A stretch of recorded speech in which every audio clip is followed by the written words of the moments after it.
It can be really hard to get your child with autism to eat nutritious foods, especially when you're trying to transition out of the bad foods like dairy, wheat, uh, processed carbohydrates, sugar, corn, soy.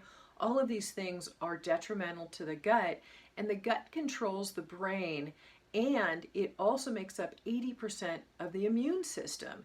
And so we need to work first with healing the gut. And the very tip of the iceberg is to transition them out of the bad foods that they're addicted to, literally because they're addicted to the sugars, and to the opiates, and yes, opiates that are created by dairy and wheat products in the body. Now, in a healthy body, we can disperse those opiates and start moving them through.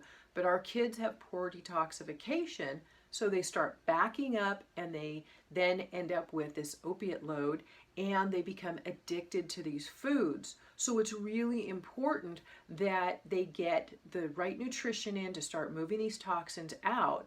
And one of the ways to do that is start transitioning them out of these foods. But if you do that really, really fast, it's like taking a drug away from a drug addict. Literally, it can be, they can tantrum out, it can make your life a nightmare and theirs. And we don't want that. We want to make this a simpler process.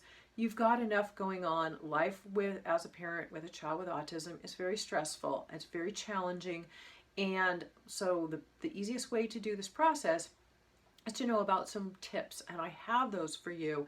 And I'm going to give you a free PDF download with those tips on it, and even some links to a few supplements or a few foods that I've found that are the highest sources of vitamin, mineral, super green powders, or things like that I think can really help you in the process.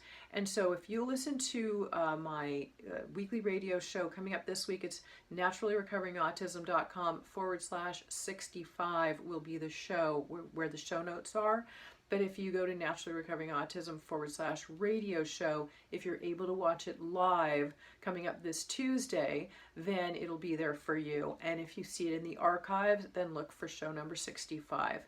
Very important, because this transition is very necessary for our kids to be able to get out of the foods that are keeping their gut ill and transition them into the foods that are going to help them get well, to strengthen their immune system, to help their gut work better so they can sleep better, they can focus better, they won't have behavioral issues, they can calm down, they can speak better. All of these things are really important, and we start with, like I said, the tip of the iceberg here, which is healing the gut.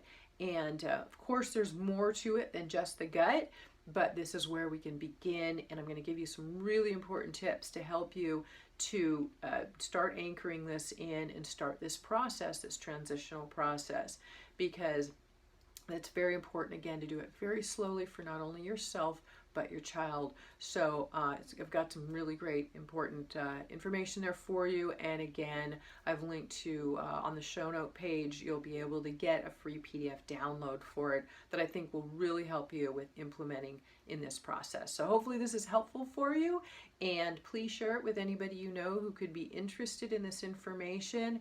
And you know, with 1 in 59 kids being diagnosed today, there are a lot of parents that are in need of this. So if you know somebody in need that you could share it with, then please do, because I really want to be able to reach as many people as possible and know that there's possibilities that their child can get better, and your child can get better too. Mine did, why not yours? It's happening all over the world for multiple children, and I want to make sure that you know that that's available to you. So please share with a friend, and enjoy the show, and please get the PDF download to help you get started.